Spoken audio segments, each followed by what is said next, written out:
지수 법칙. 선생님 목 아파서 목소리가 잘 안 나오니까. 너무 잘 나오시는데요? 아니 지금 목소리가 잘 안 나오고 높이가 그러니까 이 크게가 안 나와. 그러니까 목소리 크게 안 하게 말 좀 잘 들어요. 자, 그래서 오늘은 일단 첫 번째 뭘 할 거냐면 지수 법칙이라는 걸 얘기를 할 거야. 우리 1학년 때 수학에서 거듭 제곱이라는 거 배웠어요? 안 배웠어요? 배웠죠. 영호야, 거듭 제곱이 뭐예요? 거듭 제곱. 거듭 제곱. 우리 똑같은 수의 곱셈을, 같은 수의 곱셈을 편하게 나타내는 방법을 거듭 제곱이라고 부르는 거지. 그래서 예를 들어서 우리 똑같이 a라는 숫자를 5번을 곱했다고 해보자. 근데 얘를 똑같은 숫자의 곱셈이니까 이렇게 매번 쓰는 게 귀찮아, 안 귀찮아? 매우 귀찮잖아. 그리고 우리 문자 사이의 곱셈 기호는 생략할 수 있으니까 이 곱셈 기호를 생략한다 하더라도 얘를 A라고 쓰는 게 별로 그렇게 좋아 보이는 방법은 아니지. 네. 그래서 얘를 어떻게 쓰기로 약속했냐면 이거는 A를 5번 곱했다라는 의미로 A의 5제곱이라고 쓰기로 이렇게 약속을 이게 했어. 거듭 제곱이에요? 그렇지, 이걸 거듭 제곱이라고 부르는 거지. 됐어? 근데 이 거듭 제곱에서 A라는 숫자를, A라는 이 수를 우리 뭐라고 불렀었고, 얘를 mid이라고 불렀었고, 위에 있는 이 5라는 수는 뭐라고 불렀었어요? 이건 지수라고 불렀었잖아. 그랬니? 그럼 오늘 배우는 건 뭐냐면 이 지수들끼리 계산하는 방법을 배우는 거야. 됐어? 지수들끼리 계산하는 방법을 배우는 거야. 그래서 지수법칙 첫 번째는 뭐냐면 첫 번째 지수법칙은 a의 m제곱 곱하기 a의 n제곱이 a의 n 플러스 n제곱이 된다? 이게 첫 번째 지수법칙이거든. 자, 이렇게 되는 이유는 뭐냐면 이거야. 자, 여기 있는 a의 n제곱은 a를 몇 개 곱한 거예요? 거듭 제곱에 의하면 얘는 a를 m개 곱한 거예요. 그 다음에 중간에 곱하기 연결되어 있으니까 곱하기 여기 있는 a의 n제곱은 a를 몇 개 곱한 거예요? n개 곱한 거지. 그럼 중간에 곱하기로 연결되어 있으니까 여기서부터 여기까지 a의 개수는 총 몇 개가 되는 거야? n 플러스 n개가 될 거 아니에요? 얘는 n개고 얘는 n개니까 다 더하면 n 플러스 n개가 될 거잖아요. 그러니까 얘도 a의 n 플러스 n제곱이라고 이렇게 쓸 수 있는 거겠지. 자, 예를 들어서 a의 세제곱하고 a의 4제곱을 곱한 거예요. 그럼 a의 세제곱은 a가 3개 곱해져 있는 거고 a의 4제곱은 a가 4개 곱해져 있는 거니까 걔를 곱하기로 연결하면 a를 총 몇 개 곱한 것과 똑같은 거야? 7개 곱한 것과 똑같은 거잖아. 그러니까 얘를 a의 3 플러스 4 즉 얘를 a의 7제곱 이렇게 쓸 수 있겠어요? 없겠어요? 있어요. 이렇게 쓸 수 있겠지. 됐어? 이게 첫 번째 지수법칙이에요. 자, 두 번째는 거듭 제곱의 거듭 제곱인 건데 두 번째는 a의 n제곱을 n제곱한 거야. 됐어? 그럼 얘는 뭐가 되느냐? a의 n 곱하기 n제곱이 된다? 이 얘기거든.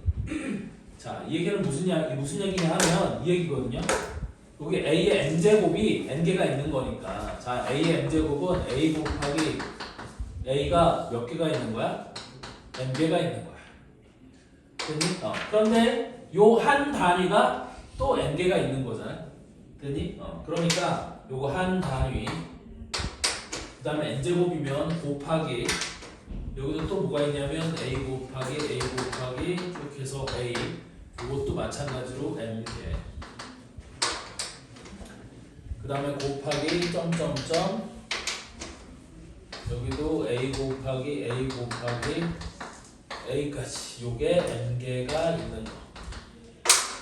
근데 이게 곱하기로 연결된 게 총 몇 개가 있는 거예요? 이게 n개가 있는 거야. 맞아요? 그러면 m개씩 n개가 있는 거니까 얘는 a가 총 몇 개가 있는 거예요? n 곱하기 n개만큼 있는 거겠지. 맞아요? 이게 두 번째 지수법칙이에요. 그래서 예를 들어서 a의 5제곱, a의 제곱에 5제곱이야.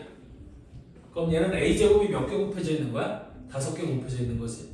됐니? 그래서 얘가 a 곱하기 a 곱하기 a 곱하기 a 곱하기 a 곱하기 a 곱하기 a 곱하기 a, 즉 a 제곱은 a 곱하기 a인데 그게 하나, 둘, 셋, 넷, 5개가 곱해진 게 a 제곱의 5제곱인 거예요. 그럼 a는 총 몇 개가 있겠어요? 10개가 있겠지? 그러니까 우리 이놈을 a의 2 곱하기 5, a의 10제곱 이렇게 쓸 수 있다는 뜻이야. 맞아요? 이게 두 번째 지수 법칙이고, 자, 세 번째 지수 법칙은 나눗셈이야. 자, 그래서 나눗셈은 어떻게 되느냐? 이렇게 된다는 얘기거든. 자, 세 번째 지수 법칙인데 a의 n제곱으로 나눴어. 됐어? 그럼 얘 같은 경우는 나눗셈이니까 내가 이름을 a 곱하기 쭉 a가 몇 개 있는 거를 m개 있는 거를, 얘는 a m제곱이니까 이게 몇 개가 있는 거예요? m개가 있는 거고, 얘를 얘로 나눠줄 거야. 그럼 얘는 분모로 오는 거지. 이게 a 곱하기 쭉 해서 a인데 밑에는 a가 몇 개가 있는 거야? m개가 있는 거야. 그럼 얘는 어떻게 되겠어? 분자분모 있으니까 약분돼서 사라질 거 아니니? 그럼 어느 쪽이 더 많냐에 따라서 많은 쪽이 남는 거겠지. 됐어? 그래서 이름은 세 가지로 나눠 쓸 수 있는 거야. 첫 번째, m이 n보다 크다면, 맞아요? 위에가 더 많은 거야. 그럼 n개가 사라지겠지. 그럼 n개가 사라졌으니까 여기는 a, n 빼기 n, a, n개인데 그 중에서 n개가 사라지고 n 빼기 n개만 남는 거예요. 맞아? 다음 두 번째, m하고 n이 똑같아. 그럼 m하고 n이 똑같으면 분자 분모가 똑같아, 안 똑같아? 똑같지. 그럼 똑같은 걸 나누면 몫이 뭐가 돼야 돼? 1, 5, 9, 1 이렇게. 맞아? 다음 n보다 n이 더 많아. 밑에가 더 많아. 그럼 얘는 어떻게 되겠어?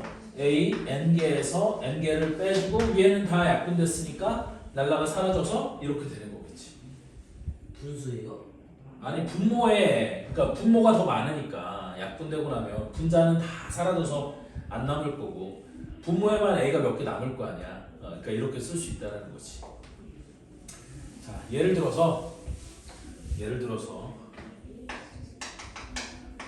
a의 9제곱을 a의 4제곱으로 나눴어요. 그럼 얘는 위에가 하나, 둘, 셋, 넷, 다섯, 여섯, 일곱, 여덟, a가 위에는 9개가 있는 거고 분모는 a 4제곱이니까 a 곱하기 a 곱하기 a 곱하기 a 이렇게 되는 거 아니니? 그럼 분자 분모에서 a가 몇 개씩 약분이 돼? 4개씩 약분이 될 거고, 그럼 분자에만 a가 5개가 남았으니까 얘는 a의 9 빼기 4 해서 a의 5제곱 이렇게 된다는 뜻이야. 무슨 말인지 이해돼? 아니면 이번에는 a의 3제곱 나누기 a의 3제곱을 해보자. 그럼 이거 n과 n이 똑같으면 위에도 분자에도 a 곱하기 a 곱하기 a, 분모도 a 곱하기 a 곱하기 a가 될 거니까 얘는 당연히 다 약분되고 남는 게 없으니까 1 이렇게 되는 거겠지. 자, 마지막으로는 a의 제곱 나누기 a의 7제곱 혹은 6제곱 이렇게 있었다고 생각을 해보자. 그럼 얘는 뭐라고 쓸 수 있냐면 분자는 a 곱하기 a고 분모는 a 곱하기 a 곱하기 a 곱하기 a 곱하기 a 곱하기 a라고 이렇게 쓸 수 있지 않겠어?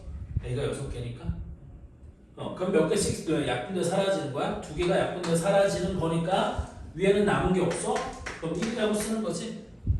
밑에는 몇 개가 남았어? 4개가 남았어. 근데 그 4개가 6개에서 2개를 뺀 거야. 맞죠? 그래서 얘는 나눗셈을 하면 a의 4제곱분의 1이라고 이렇게 쓸 수 있겠죠?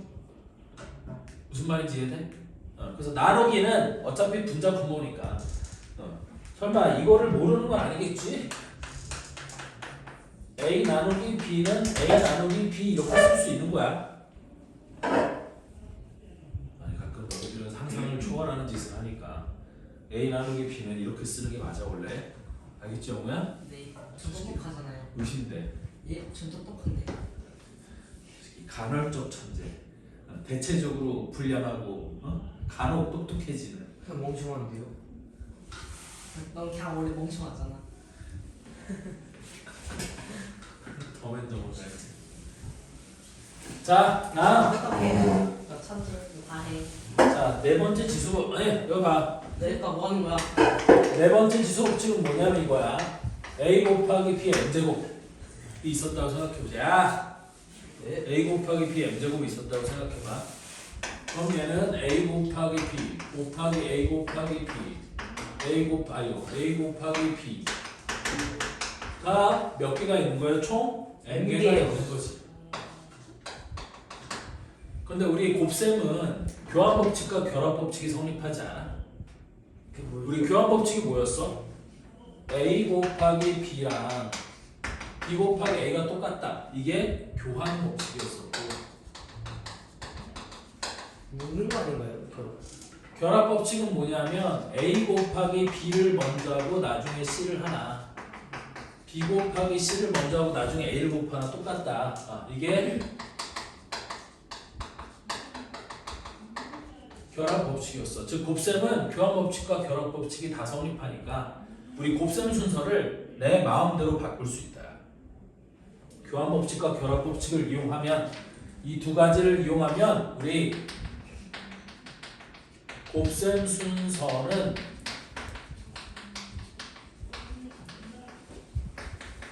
마음대로 바꾸는 것이 가능하다.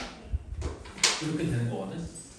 자, 교환 법칙과 결합 법칙이 성립하는 연산은 덧셈하고 곱셈이 교환 법칙과 결합 법칙이 성립하는 연산이에요. 뺄셈이나 나눗셈은 교환 법칙이나 결합 법칙이 성립하지 않아. 맞아? 그래서 뺄셈은 다 덧셈으로 바꾸는 거였고 나눗셈은 다 곱셈으로 바꾸는 거였어. 뺐으면 어떻게 다 더해줄 거예요? 우리 뺄셈을 더하기로 바꾸는 방법은 이거였잖아. a 빼기 b를 a 더하기 마이너스 b로 이렇게 바꾸는 거 아니었어요? 그렇잖아. a 빼기 b하고 a 더하기 마이너스 b는 똑같아 안 똑같아? 똑같잖아. 네. 그러니까 뺄셈은 다 덧셈으로 고칠 수 있고 a 나누기 b를 곱셈으로 어떻게 바꾸는 거였어요? a 곱하기 b분의 1로 바꾸는 거 아니었어? 그래서 모든 연산은 덧셈과 곱셈으로만 바꿀 수 있고, 그렇게 바꾸는 이유가 뭐예요? 교환 법칙이나 결합 법칙을 이용해 계산 순서를 내 마음대로 바꾸고 싶은 게 덧셈이나 곱셈으로 바꾸는 이유야. 왜? 덧셈이나 곱셈은 뭐가 성립하니까? 교환 법칙과 결합 법칙이 성립하니까.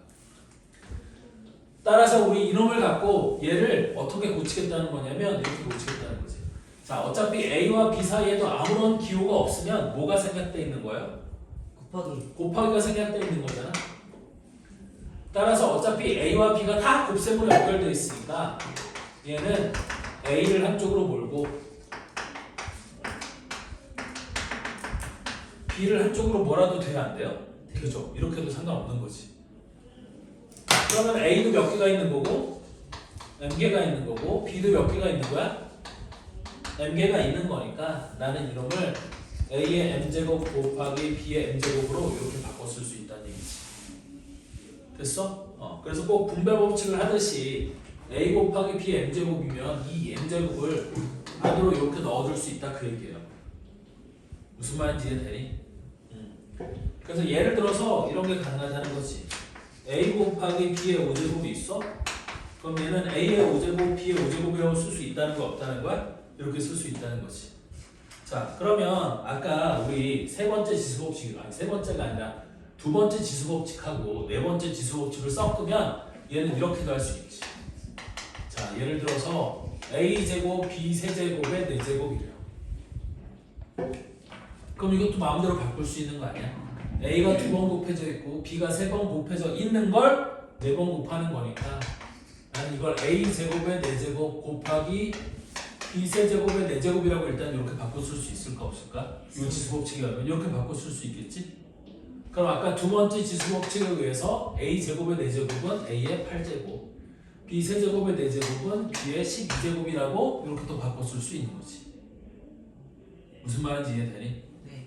이런 걸 이용해서 우리 곱셈을 할 수 있는 거예요. 같은 문자들끼리의 곱셈을 거듭제곱을 이용해서 나타내는데 그 거듭제곱에서 치수를 여기는 이 지수법칙을 이용해 마음대로 바꿔치기 할 수 있다. 이걸 지수법칙이라고 부르는 거야. 됐니? 그럼 이 지수법칙은 언제 써먹는 거냐면 우리 문자들끼리 곱하거나 나눌 때 같은 문자들끼리 곱하거나 나누거나 할 때는 이 지수법칙을 이용해서 간단히 한다. 마찬가지로 얘는 이것도 가능하겠지. 뭣도 가능해? a 나누기 b의 m제곱 얘도 가능한 거야. 그럼 얘는 분자에가 a m제곱이 있는 거고 분모에는 b m제곱이 있는 거니까 얘를 이렇게 또 바꿔 쓸 수 있겠죠. 똑같은 방식으로 하면 무슨 말인지 이해되니? 이렇게 바꿔치기 할 수 있다. 이거를 우리 지수법칙이라고 부른다. 자, 그래서 한 페이지 넘겨보면 거기 뭐가 나오냐면 다항식의 곱셈과 나눗셈 이렇게 나오죠. 한 페이지 넘겨보세요. 우리 6페이지 가보면 다항식의 곱셈과 나눗셈이에요. 자, 그럼 우리 다항식이라는 건 뭘 다항식이라고 부르니? 민준아, 다항식이 뭐예요? 항이 들어간 짧은 식이에요. 이거는 항이 한 개의 식을 다항식이라고 부르는 거야. 그럼 영호야, 항이라는 게 뭐였어요? 그렇지. 항이 한 개래. 근데 뭘 보고 항이라고 부르는 거야? 그건데 자, 항이라는 건 아니지 않습니까?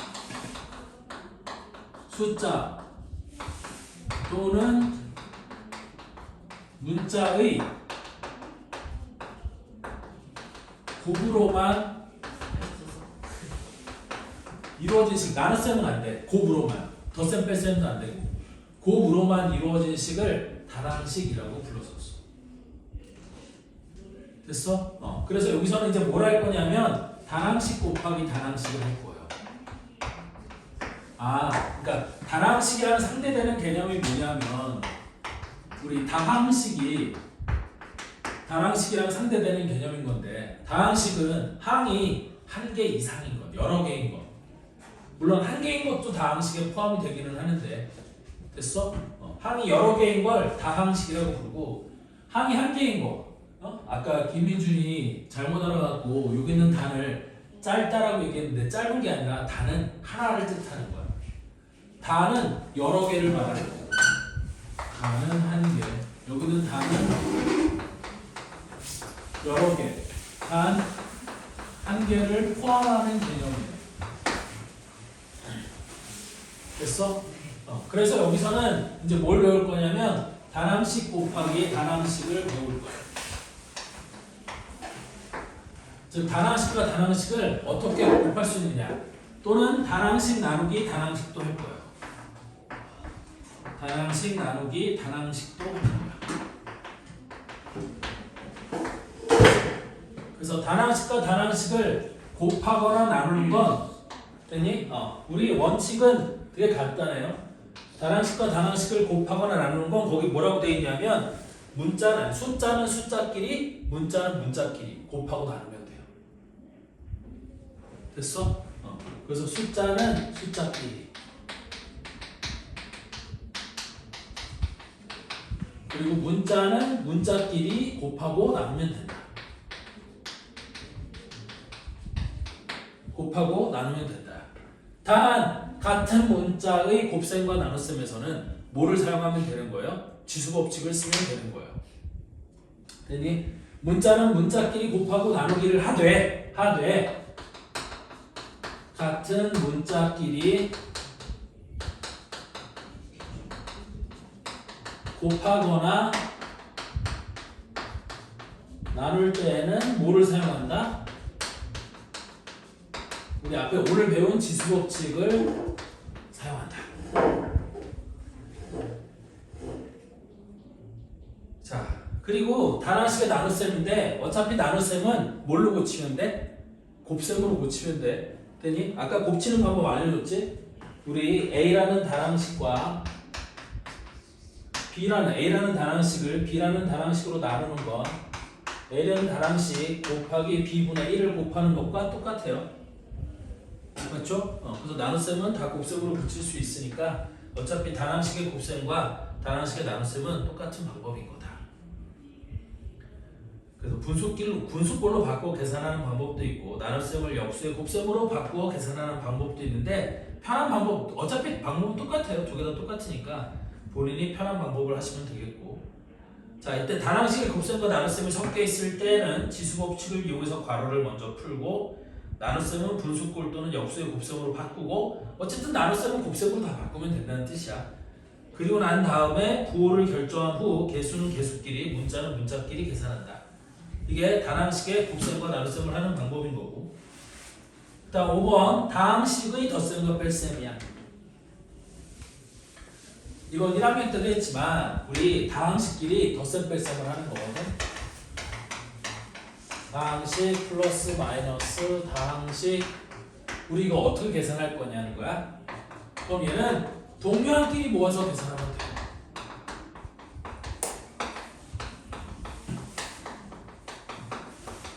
우리 덧셈 뺄셈은 동료한끼리 모아서 계산한다.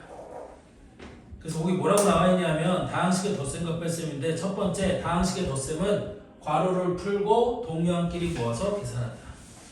다음 다항식의 뺄셈은 빼는 식의 각항의 부호를 바꾸어 더한다. 여기 보세요. 아까도 얘기했지만 A 빼기 B라는 놈은 앞으로 어떻게 고쳐서 쓰겠다는 얘기야?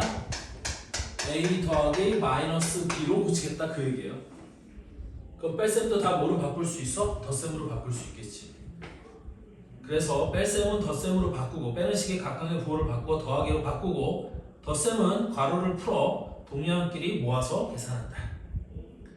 그래서 2차식의 덧셈과 뺄셈 우리 1학년 때는 1차식만 했지만 이제 2학년 때부터는 2차식이라는 게 나올 거거든. 2차항이 있는 거야.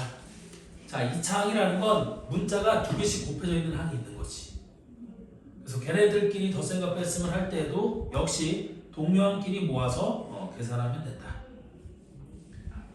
그 다음에 괄호가 여러 가지 섞여 있을 때는 어떤 순서대로 계산해? 소괄호가 제일 먼저, 중괄호가 두 번째, 대괄호를 마지막 순서. 그래서 순서대로 괄호를 풀어서 계산하는데 항상 소괄호 먼저 풀고 중간에 중괄호, 대괄호는 마지막에 푸는 거예요. 이해돼요? 문제를 풀어보도록 합시다. 곱셈과 나눗셈은 다항식의 곱셈과 나눗셈은 다음 시간에 할 거고요. 그래서 어디를 보시냐면 졸지 말고 민준아. 내 잡게 해줄게 그러면. 몇 페이지 보시냐면 50 아니지 페이지 수 22페이지 58번 문제를 보도록 하세요.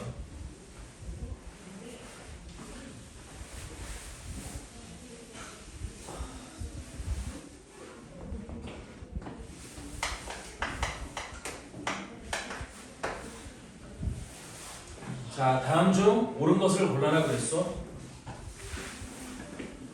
다음 중 옳은 것을 골라라. 1번에 A의 7제곱 곱하기 A의 4제곱을 했대. 그런데 얘가 A의 28제곱인데 7 곱하기 4에서 28제곱이 된대. 영호야 맞아요? 틀려요? 틀려요. 틀리지? 왜? 지수법칙 첫 번째에 의하면 A의 7제곱 곱하기 A의 4제곱은 A가 총 몇 개 곱해져 있는 거랑 똑같아? 11개 곱해져 있는 거랑 똑같은 거지? 그래서 지수끼리는 더하는 거예요. 그래서 A의 11제곱 이 문제만 풀고 쉬었다 합시다. 자 다음 2번에는 A의 4제곱 곱하기 B의 제곱 곱하기 B의 세제곱. 그럼 얘는 전부 다 하면 A는 4개고 B는 몇 개인 거야? 5개인 거겠지? 네. 그래서 A의 4제곱 B의 6제곱이 아니라 B의 5제곱. 따라서 2번도 틀린 거고요. 자 다음 3번에는 A의 제곱 곱하기 A의 4제곱 곱하기 A야. 그럼 A가 총 몇 개인 거니? 얘는 7개인 거지? 맞아요? 그러니까 A의 7제곱이 되는 게 맞다. 그럼 3번도 틀렸죠? 다음 4번은 A 곱하기 B의 5제곱 곱하기 B의 제곱. 그럼 A는 1개고 B는 7개고. 그럼 이렇게 되는 게 맞지. A는 앞에 하나밖에 없고 B는 5개 2개니까 다 합하면 7개 아니에요? A 5개, B 5개가 아니에요? 이거랑 차이가 있죠. A 곱하기 B의 5제곱하고 A 곱하기 B의 5제곱은 같아 달라? 달라요. 여기 괄호가 없으면 얘는 A 1개, B가 5개인 걸 얘기하는 거고 얘는 A 곱하기 B의 5제곱이면 A도 5개, B도 5개가 되는 거야. 괄호가 있느냐 없느냐에 따라서 완전식이 다른 거예요. 무슨 말인지 이해돼? 그래서 맞는 건 4번인 거고 자, 5번에도 A의 제곱 곱하기 B 곱하기 C의 제곱 곱하기 B의 세제곱 곱하기 C의 제곱 곱하기 A의 세제곱이야? 그럼 전부 다 하면 A는 몇 개가 되는 거니? 5개. 5개. 그래서 A의 5제곱. B는 몇 개가 되는 거야? 4개. 4개. 4제곱. C는 몇 개예요? 4개. 4개. 4제곱. 그럼 이렇게 돼야 되는 게 맞는 거지? 5번도 틀렸다. 됐죠? 네. 쉬었다가 다음 시간에 그렇게 이어서 할게요.